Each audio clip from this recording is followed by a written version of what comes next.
today's lecture, we are going to discuss about Zener diode. Zener diode is a PN junction diode intentionally manufactured to operate in breakdown region. As we had seen in the previous lecture, PN junction diode can be used in forward bias comfortably. But when we connect it in a reverse bias, what will happen? It get heated and it get burnt or damaged. So, normal PN junction diode will not work in a breakdown region. So, after certain voltage, it will not work. That's why we want such a diode which works in a breakdown region. And for that purpose, the Zener diode is intentionally manufactured to operate in a breakdown region. How it works and what are the constructions and the working we will discuss in today's lecture. Its forward bias characteristic is same as that of ordinary PN junction diode. Yes, when you connect Zener diode in a forward bias, it works as a normal junction diode. When we connect Zener diode in forward bias, it works and behave as ordinary junction diode.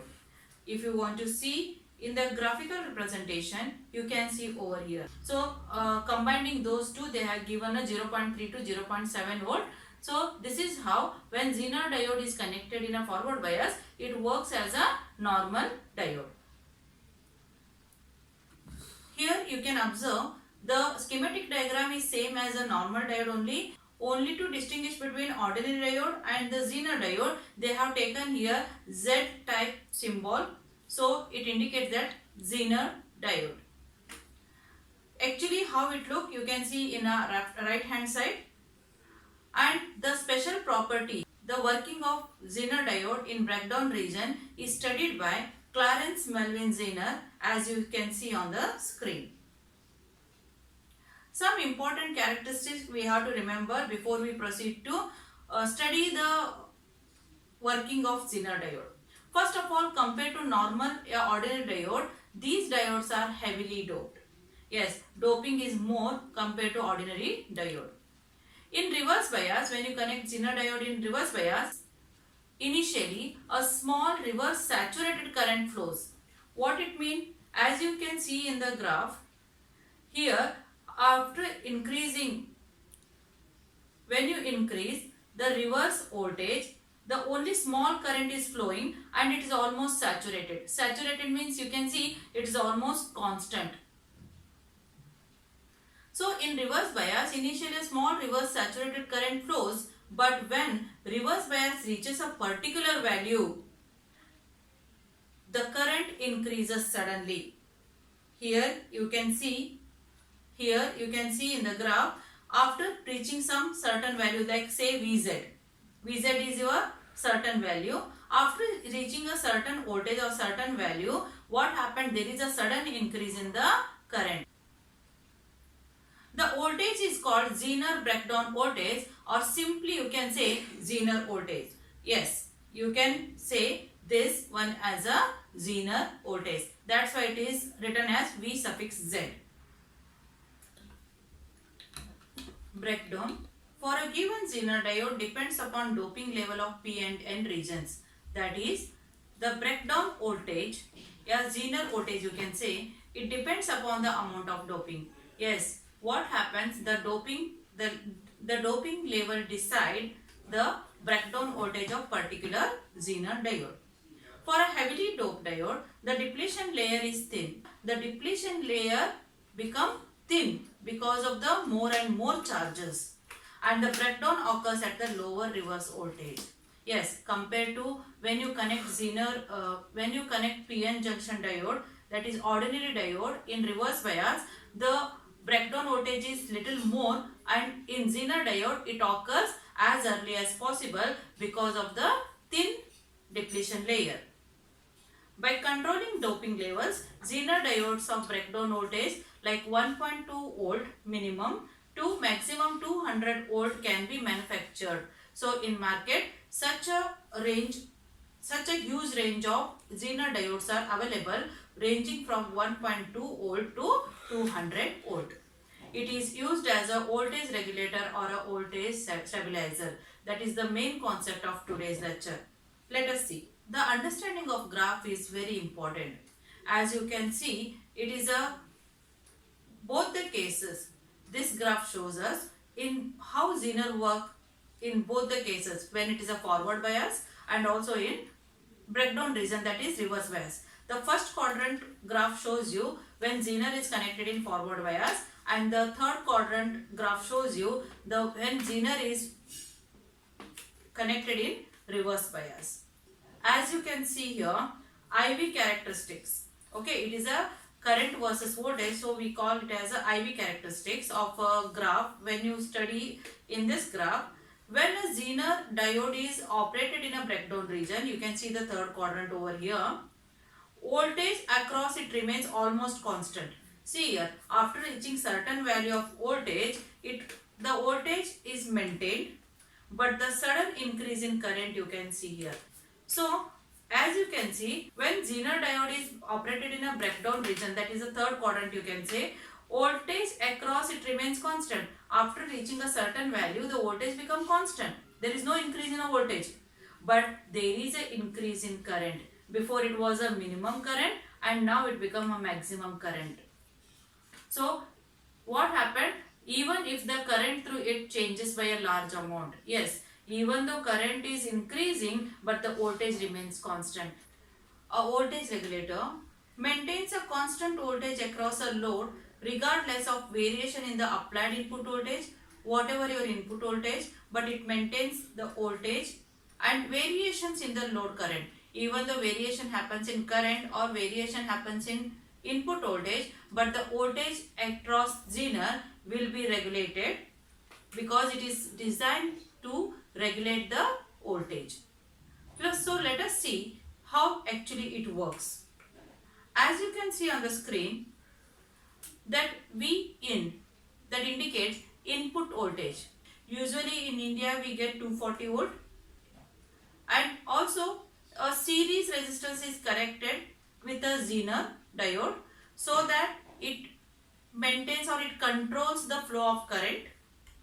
And to measure that current, here it is a ammeter is given, and also the current across the Zener is measured with this ammeter, and IZ indicates it is a Zener current through this Zener diode, and VZ, it should be written over here, VZ, that is a voltage across Zener, and parallel to that load resistance is connected where we get the same volt across the Zener as we have already studied in the previous standards.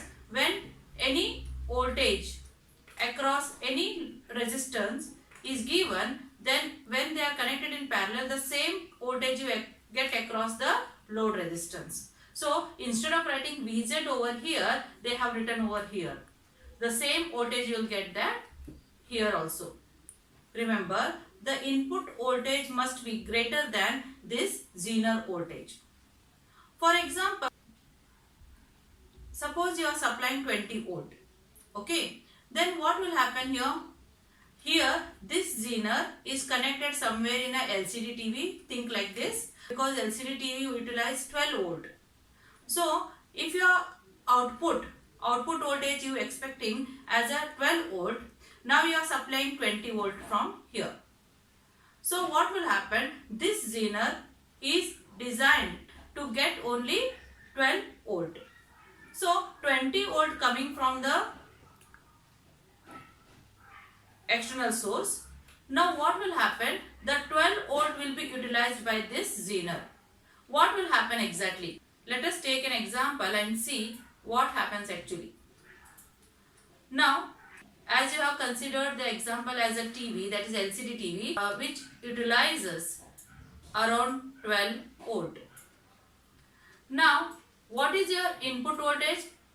You are putting input voltage, think that it is a 20 volt. Now, what will happen? Think that this series resistance is about 2. Now, what will happen? This series resistance remains constant.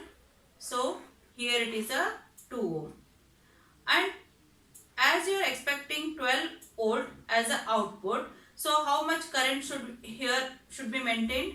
It is around 4 ampere. So what will happen? It is around 4 milliampere. So what happened? 4 to the 8. 20 minus 8 will again give you 12 volt output. Now consider this input voltage which you are considering is around 30 volt. Means you are supplying 30 volt of 30 volt. Then what will happen again? Here it is. Again RS is 2, that is constant. Now how much current must pass to maintain 12 volt as a output voltage across your TV? So it is somewhere, it is a 9. So what will happen here? It become 30 minus 9 to the 18. So it will become again 12 volt. As you can see in following example, your output voltage, as you are connected only, so whatever the voltage here you are getting, it is across this load resistance also. So wherever the extra current or extra voltage it is coming, here increase in I you can see. Here you can see increase in I without increase in external, without increase in output voltage. So what does that mean? You can see in the following graph. Here this VZ is nothing but, what is the example you have taken? LCD TV, so it is 12 volt. So it only can work, it can tolerate till 12 volt. After 12 volt, even though you are increasing external reverse voltage, then what happened here? The current goes on increases. As you can see in this case, here I is increasing to maintain constant voltage across the load resistance. The same thing is shown here. So VZ is 12. After 12 volt, whatever the extra volt is coming, there is an increase in the current without any increase in the Zener breakdown voltage. This is how the Zener diode works as regulator. So what we can see here, a Zener diode of breakdown voltage VZ is connected in reverse bias to an input voltage source Vi. So it is connected to in a reverse bias. As you can see, it is connected in reverse bias. Here negative terminal is connected to positive terminal of the external source, and the positive terminal of the Zener diode is connected to negative terminal of the external source. So it is reverse bias. And what happened? This is the input voltage, the voltage which is coming at your home for a domestic appliances. The resistor RS is connected in series with the Zener diode to limit the current flow through the diode. Yes, what is the resistor? Limits or controls the flow of current. So it is connected in series with the Zener diode. The load resistance RL is connected in parallel with the Zener diode. As somewhere you have taken an example of LCD TV, and LCD TV using 12 volt. So the LCD TV is the circuit connected in a LCD TV are called as a load resistance, where you are getting a across, means somewhere in the circuit you are connecting Zener diode in reverse bias in LCD TV, so that you can get a 12 volt of voltage. So what happened? The load resistance RL is connected in parallel with the Zener diode, so that the voltage across RL is always the same as the Zener diode. So when we connect any resistor across any voltage source, then what happened? Whatever the voltage of that source is same as the across that resistor also. So we can say it is a VZ, or you can say it is a VO, that is the output voltage. So this is how Zener diode works as a voltage regulator by maintaining constant voltage whether the excess current flows or excess voltage comes, but it maintains its voltage. So that's why it is able to maintain its constant voltage. It is used as a voltage regulator or voltage stabilizer in certain circuits. This is how the Zener diode works.